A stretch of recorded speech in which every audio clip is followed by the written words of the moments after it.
You've been told a story your entire life. Work hard, stay focused, make the right choices. And if you do all of that, success will come. That's basically the deal, right? That's what school taught you, what your parents told you, what every podcast and self-help book keeps repeating.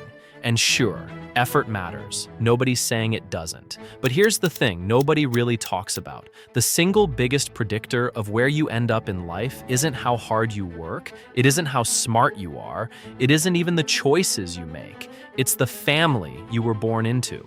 Not because of how they raised you, not because of the lessons they taught you, but because the moment you were born, a set of invisible coordinates were placed on your life.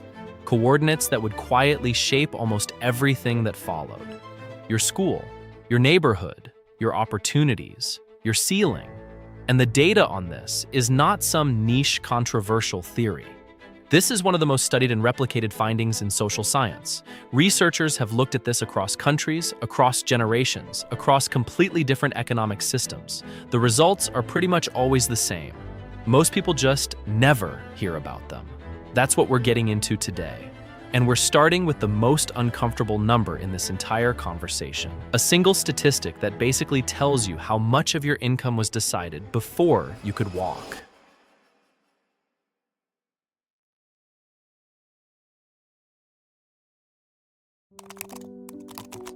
Let's start with the most straightforward piece of this puzzle: money.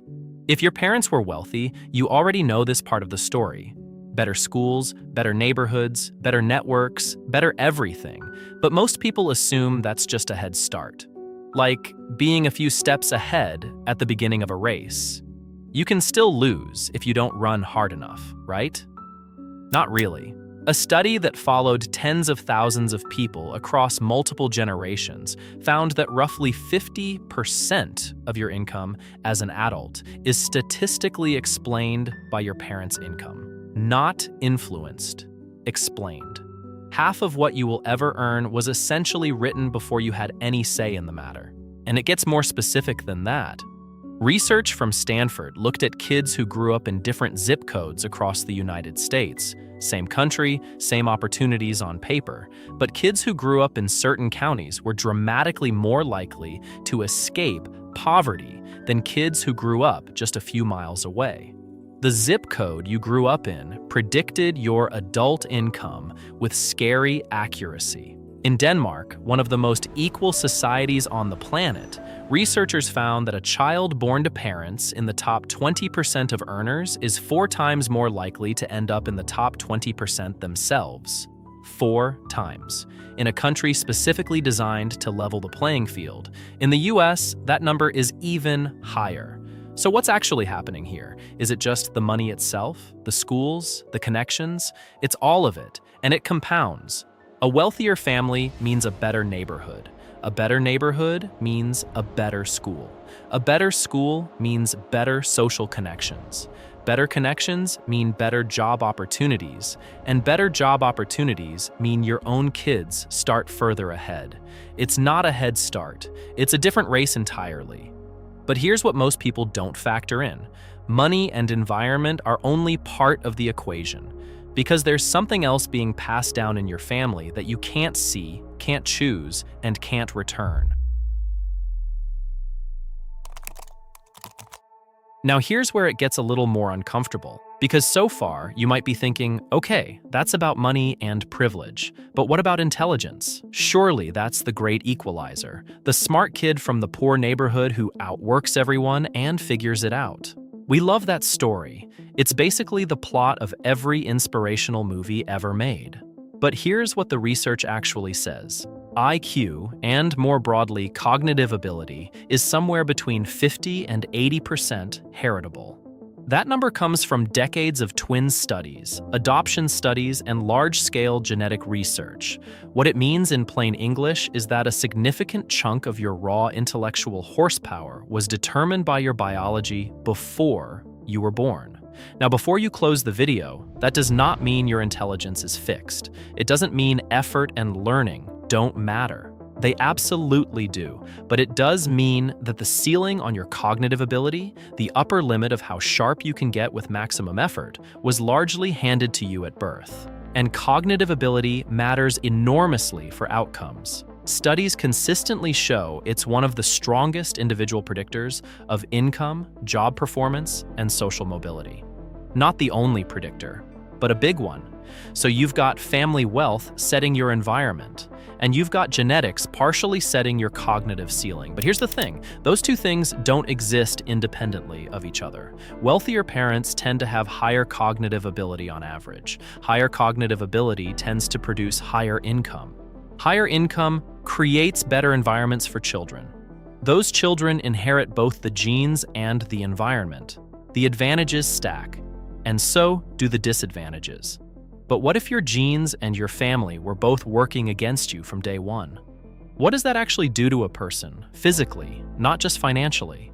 The answer to that is probably the most disturbing part of this entire video.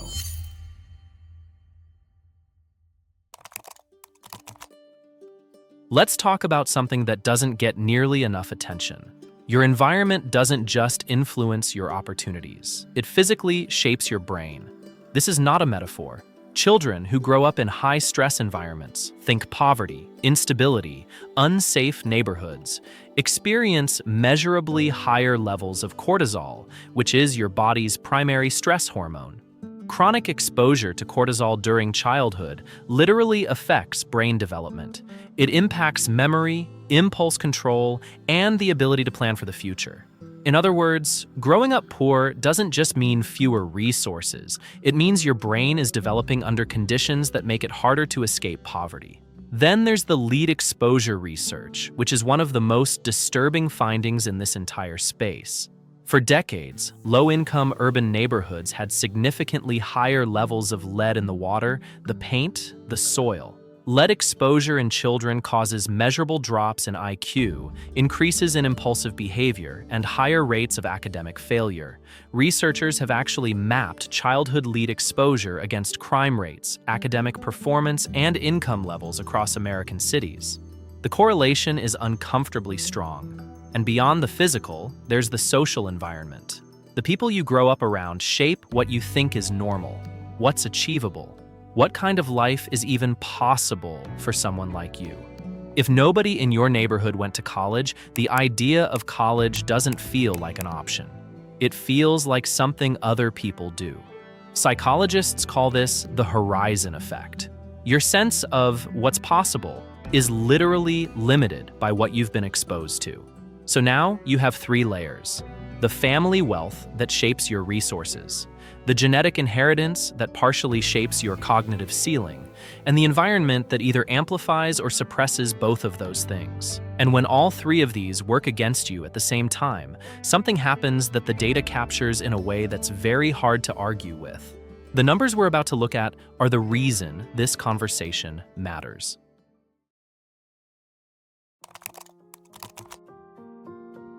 Here's where everything converges. Social scientists use a concept called cumulative disadvantage. The idea is simple. Disadvantages don't just add up.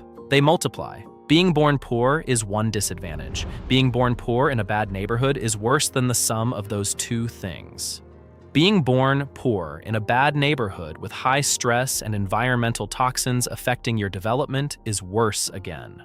And when you add in the genetic component, the fact that cognitive ability is partially inherited and tends to correlate with socio-economic status, you start to see why social mobility statistics look the way they do. In the United States, the probability of moving from the bottom income quintile to the top quintile in a single generation is around 7 to 8%. That means if you were born poor in America, you have roughly a 1 in 13 chance of ending up wealthy.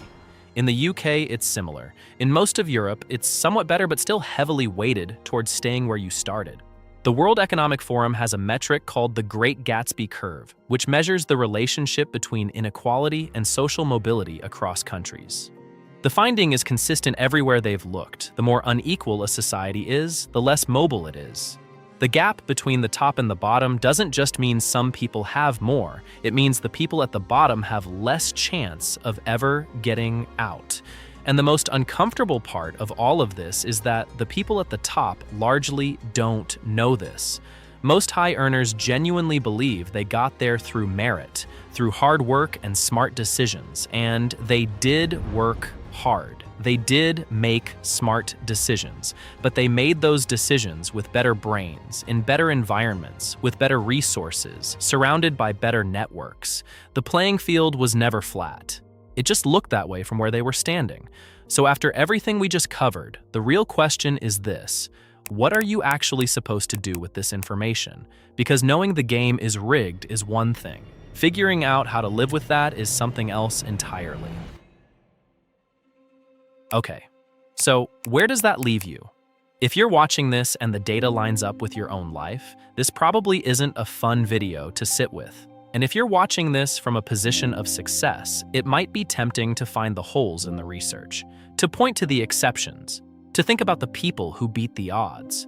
Those people exist. The data doesn't say nobody escapes. It says most people don't. And it says the ones who do usually had at least one variable working in their favor, even if they didn't realize it at the time. So what do you actually do with this information? The honest answer is that on an individual level, this changes less than you'd think. You still have to make decisions. You still have to show up. The ceiling may be partially pre-written, but nobody knows exactly where their ceiling is, and most people never come close to finding out. But on a societal level, this changes everything. Because if success is this heavily predetermined by factors nobody chooses, then the story we tell about merit and hard work and pulling yourself up isn't just incomplete.